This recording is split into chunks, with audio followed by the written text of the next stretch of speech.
এই দেখো বন্ধুরা, আজকে আমি ফ্রাইড রাইস বানাবো, ভেজ ফ্রাইড রাইস।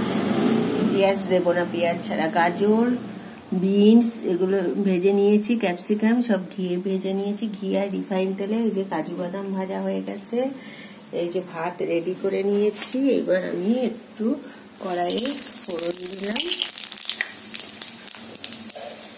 এই দেখো কড়াইয়ে একটু ফোড়ন দিয়ে নিয়েছি। ফোড়নে দিয়েছি সাজিরে, একটু গোলমরিচ, এলাচ, দারচিনি। আমার কাছে লবঙ্গ ছিল না তাই দেয়নি। এরপরে এই সবজিটা দিয়ে দিলাম। সবজিটা দিয়ে একটু নাড়াচাড়া করলাম। কাজু কিশমিশটাও দিয়ে দেবো।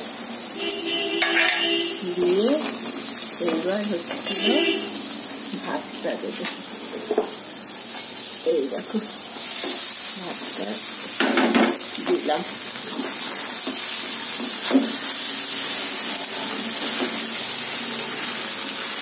এবার সব দিয়ে ভালো করে মেশাবো। ভাতের মধ্যে লবণ দেওয়া আছে, সেই জন্য এখন আর লবণ দেব না।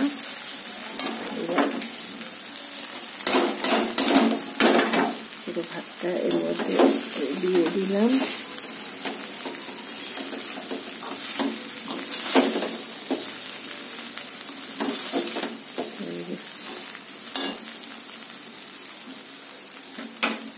ভালো করে মিশাচ্ছি।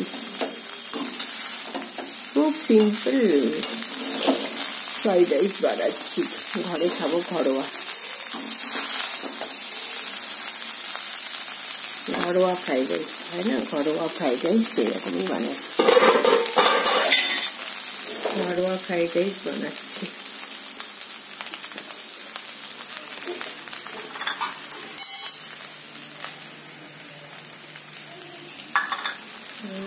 লবণ দেওয়া আছে,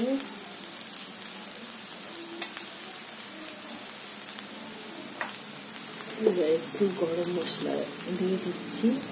বেশি রিচ করবো না, অল্পই দিলাম।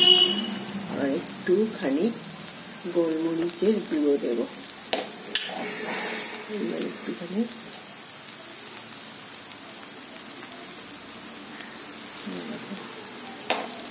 দিয়ে এবার ভালো করে মিশিয়ে দেবো। চিনি ছাড়া করবো, কারণ আমার হাজব্যান্ডের তো সুগার, তাই জন্য চিনি দিইনি। তো তোমরা যদি চিনি দিতে চাও তো দিয়ে খেতে পারো, কোনো অসুবিধা নেই। মানে ভালো লাগে চিনি দিয়ে খেলে, কিন্তু আমি চিনি ছাড়াই করি। আমরা এটা খেয়েই অভ্যস্ত, সুগারের জন্য ভালো।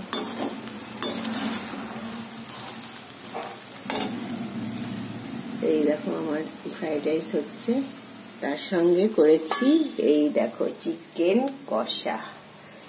কষা করেছি আজকে। চিকেন কষা আর ফ্রাইড রাইস আমার আজকে লাঞ্চ।